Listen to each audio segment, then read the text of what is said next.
Bonjour et bienvenue pour ce tout premier épisode de la DGCCRF vous répond.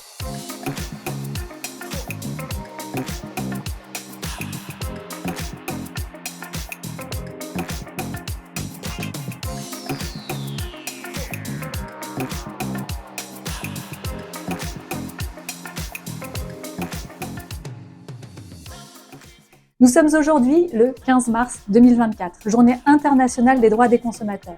Et c'est pour nous l'occasion idéale de vous présenter ce nouveau format, un format qui nous permet chaque mois de répondre à l'une de vos questions de consommation.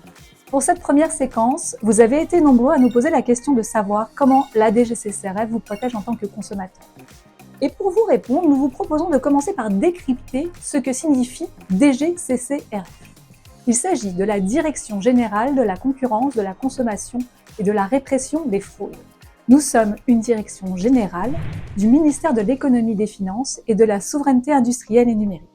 La DGCCRF est en charge de la protection du consommateur, de sa sécurité, de son pouvoir d'achat. Elle veille également au respect de l'équilibre des relations commerciales entre entreprises pour éviter les effets de domination entre elles. Alors concrètement, nous nous assurons par exemple que lorsque des produits sont affichés comme bio, ils le sont bien en réalité. Nous vérifions également que le droit de rétractation du consommateur est bien respecté lorsqu'il commande sur Internet. Ou nous vérifions aussi par exemple que lorsque l'on annonce une promotion au consommateur, c'est bien le cas. En pratique, l'enquête est au cœur de notre métier. Nous intervenons à tous les stades de la commercialisation. Au stade de la production, nous allons vérifier que la sécurité des produits qui sont mis sur le marché est bien effective. Nous allons également nous assurer que l'information du consommateur est bien respectée lorsqu'il achète un produit quant à ses caractéristiques. Est-ce qu'il a effectivement un indice de réparabilité qui correspond à la réalité ou est-ce que ses performances énergétiques sont bien celles annoncées? Nous vérifions également les conditions de mise en vente et nous intervenons auprès de tous les intermédiaires, comme par exemple les grossistes. Lorsque nous constatons un manquement ou une fraude, selon la gravité, nous pouvons prononcer un avertissement, c'est-à-dire un rappel à la réglementation, ou prononcer une injonction, c'est-à-dire exiger du professionnel qu'il se mette en conformité et cesse sa pratique problématique.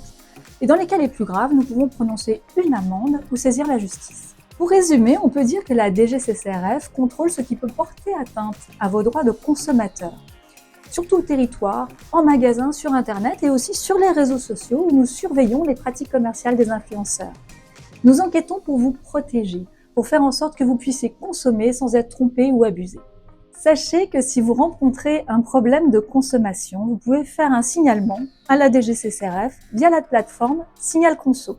Cette plateforme est disponible sur Internet ou via l'application. Elle permet une mise en relation avec le professionnel concerné et dans 66% des cas, les professionnels prennent connaissance du signalement qui leur est adressé. 88% d'entre eux répondent à ce signalement, ce qui permet la résolution de nombreux litiges.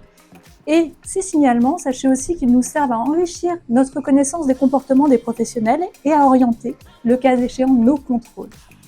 Si vous souhaitez plutôt nous contacter par courrier ou par téléphone, il y a aussi notre service Réponse Conso à votre disposition. Voilà, c'était notre première réponse à vos questions de consommation. Nous vous donnons rendez-vous le mois prochain pour une nouvelle édition de la DGCCRF vous répond. Comme vous l'avez vu, il y a quelques jours, nous avons mis en story une boîte à questions à votre disposition. Nous allons la remettre à nouveau pour collecter vos nouvelles questions et nous répondrons à la question la plus fréquemment posée. À très bientôt pour de nouvelles questions conso.